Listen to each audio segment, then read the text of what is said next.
बिस्मिल्लाहिर्रहमानिर्रहीम। आप हजरात के सामने दो मुख्तसर मसले पेश कर रहा हूँ। याद रखिए ये मसले बड़े नाजुक है, छोटे हैं, लेकिन किसी की पूरी ज़िंदगी इन दो मसलों पर टिकी हुई है। किसी की ज़िंदगी बर्बाद होने से बच सकती है तो किसी की ज़िंदगी बर्बाद हो चुकी है, उसको बाहर निकाल रहा हूँ। इन मसलों को नाजुक होने की वजह से ध्यान और तवज्जो से सुनना है, ऐसे नहीं कि हवा में यूं ही उड़ा दिया वीडियो को। सबसे पहले जो एक मसला पूछा है वो एक लड़की ने पूछा है। उसने पूछा है कि मुफ्ती साहब, मेरे वालिद मोहतरम ने मुझे नाबालिग समझते हुए मेरी बगैर इजाज़त के मेरा निकाह कर दिया, जबकि मैं बालिग थी, मुझसे इजाज़त नहीं ली। मैं बालिग थी और उन्होंने मेरा निकाह मेरी बगैर इजाज़त के कर दिया। मैंने उसमें कबूल किया ही नहीं, जैसे कि इजाब आया तो मैंने कबूल किया ही नहीं, तो क्या मेरा ये निकाह दुरुस्त हो गया या नहीं? शरीयत का क्या हुक्म है?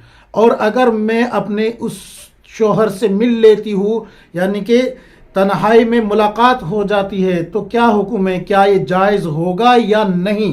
क्या कहती है शरीयत इस बारे में? और दूसरा मसला ये, एक खातून ने पूछा है कि मुफ्ती साहब, मैं इद्दत में हूँ, मेरे शोहर का इंतकाल हो गया है, तो क्या इद्दत में रहते हुए मैं अपने यानी कि किसी और से निकाह कर सकती हूँ या नहीं? इद्दत में रहते हुए या इद्दत पूरी होने का इंतज़ार करना होगा? क्या हुक्म है शरीयत का इस बारे में? तो सबसे पहले मैं उन माँ बाप को थोड़ी सी तरगीब देना चाहूँगा जो अपनी औलाद को अपने ऊपर, खासकर बेटी को, बोझ समझ के किसी के भी खूंटे से बांध देते हैं कि ये ले जाए, ये हमारे यहाँ कि इसकी कोई ज़रूरत नहीं है। इस तरीके से किसी के भी जो है साथ उसको रुखसत कर देते हैं। ये अल्लाह के नबी सल्लल्लाहु अलैहि वसल्लम की लाई हुई शरीयत के खिलाफ है। याद रखें, आप सल्लल्लाहु अलैहि वसल्लम जिस वक्त हज़रत फ़ातिमा रज़ी अल्लाह अन्हा का निकाह करने का इरादा किए थे तो 3 पैगाम आए थे। 3 सबसे पहला हज़रत अबू बकर सिद्दीक़ रज़ी अल्लाह अन्हु का पैगाम आया था कि या रसूलल्लाह, मैं आपकी बेटी हज़रत फ़ातिमा से निकाह करना चाहता हूँ। अल्लाह के नबी सल्लल्लाहु अलैहि वसल्लम ने कोई जवाब नहीं दिया। हज़रत उमर रज़ी अल्लाह अन्हु का आया, अल्लाह के नबी सल्लल्लाहु अलैहि वसल्लम ने कोई जवाब नहीं दिया। फिर हज़रत अली रज़ी अल्लाह अन्हु आए, आप सल्लल्लाहु अलैहि वसल्लम ने हज़रत फ़ातिमा रज़ियल्लाहु अन्हा से पूछा कि तुम्हारे लिए 3 पैगाम आए हैं, किसके साथ तुम्हारा निकाह किया जाए? ये अलग बहस है कि अल्लाह की तरफ से हुक्म आया कि हज़रत फ़ातिमा रज़ियल्लाहु अन्हा का निकाह हज़रत अली रज़ियल्लाहु अन्हु से किया जाए, लेकिन फिर आप सल्लल्लाहु अलैहि वसल्लम ने ये फैसला किया कि हज़रत अली रज़ियल्लाहु अन्हु के साथ आपका निकाह कर दिया जाए।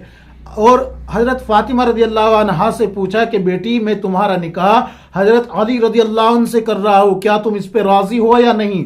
वो भी तो बेटी थी, वो पैगंबर अलैहिस्सलातु वस्सलाम की बेटी, जबकि आप सल्लल्लाहु अलैहि वसल्लम का कोई भी फैसला किसी के लिए भी, पूरी उम्मत के लिए क्या है, एक दलील है, एक मानना ज़रूरी हो जाता है। तो वहाँ पर भी आप सल्लल्लाहु अलैहि वसल्लम अपनी बेटी से इजाज़त ले रहे हैं, और इसकी वजह क्या है? ताकि उम्मत जो है, उम्मत के बाप, उम्मत के जो यानी उम्मत में जो बेटियां हैं, उनके बाप जो है अपनी बेटियों पे जुल्म न कर बैठे। इस वजह से जो है ये इजाज़त ली जा रही है।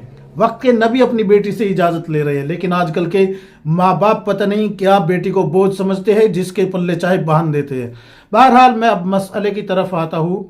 मसला देखिए, सबसे पहले मैं इद्दत वाली औरत के ताल्लुक से बता देता हूँ। जब तक आप इद्दत में है, आप किसी से निकाह नहीं कर सकती, शरीयत इसकी इजाज़त नहीं देती। लिहाजा आप इद्दत मुकम्मल करते ही बिल्कुल आज़ाद है, जहाँ चाहे आप निकाह कर लीजिए। शर्त है कि जिससे आप निकाह करें वो मुसलमान हो। शर्त क्या है? मुसलमान होना शर्त है, बस इतना काफ़ी है कि वो मुसलमान है, आप उससे निकाह कर लीजिए। वो अलग मैटर है कि वो कमा के देगा या नहीं देगा, उसकी हालत क्या है, उसका कारोबार क्या है, ये मैं यहाँ फोकस नहीं कर रहा हूँ। सिर्फ ये कह रहा हूँ कि मुसलमान है, इद्दत मुकम्मल करने के बाद निकाह कर लीजिए, आपका निकाह दुरुस्त हो जाएगा। लेकिन इद्दत में निकाह करना दुरुस्त नहीं है। अब आते हैं उस मसले की तरफ जो कि वो लड़की जिसने पूछा है कि मुफ्ती साहब, मेरी रज़ा के बगैर, मुझसे बगैर इजाज़त लिए मेरे वालिद साहब ने मुझे नाबालिग समझते हुए निकाह कर दिया, तो क्या मेरा निकाह दुरुस्त होगा या नहीं? तो इसमें थोड़ी सी तफसील है, ध्यान और तवज्जो से सुने।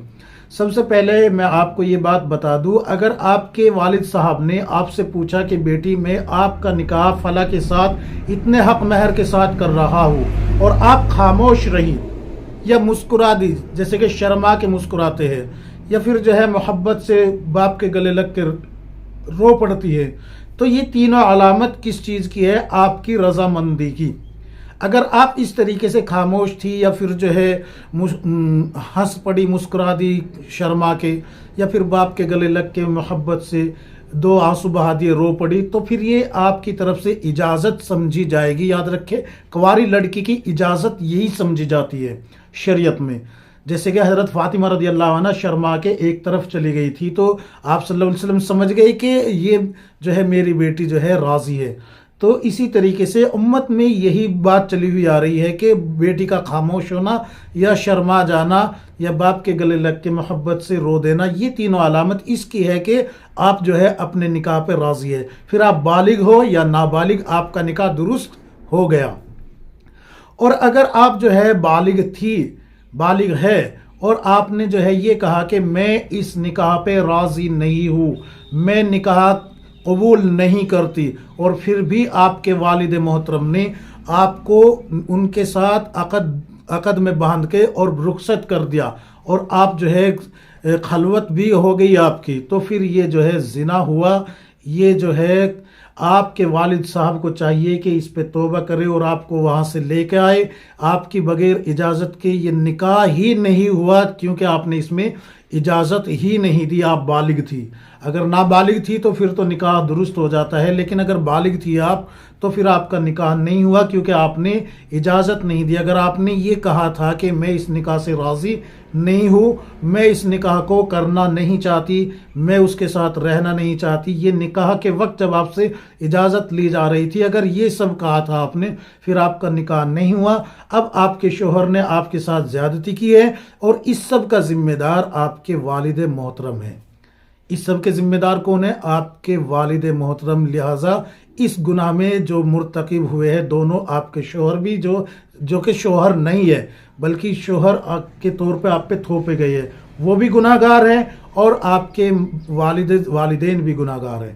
لہٰذا آپ کے والدین کو چاہیے کہ وہ آپ کو وہاں سے نکال کے لے کے آئے اور آپ کا کہیں اور آپ کی مرضی سے نکاح کرے۔ لیکن اگر آپ خاموش تھی جب اجازت لی گئی، یا پھر جو ہے شرما رہی تھی، مسکرا رہی تھی، یا باپ کے گلے لگ کے محبت سے رو رہی تھی، اور باپ کہہ رہا تھا قبول ہے یا نہیں، اور آپ بس رو رہی تھی، آپ نے کوئی جواب نہیں دیا تھا، تو پھر آپ کا نکاح درست ہے۔ آپ کے شوہر کا آپ پہ پورا حق ہے، وہ آپ کو جب چاہے اپنے بستر پہ بلا کے آپ کے ساتھ اپنی خواہشات پوری کر سکتا ہے، پھر اس پہ آپ کوئی الزام نہیں لگا سکتی۔ یہ تمام مسائل میں نے آپ کو بتائے ہیں۔ خواتین کے فقہی مسائل صفحہ نمبر 140 141، اسی طریقے سے یہ تمام مسائل آپ کو بہشتی زیور حصہ چہارم میں بھی مل جائیں گے۔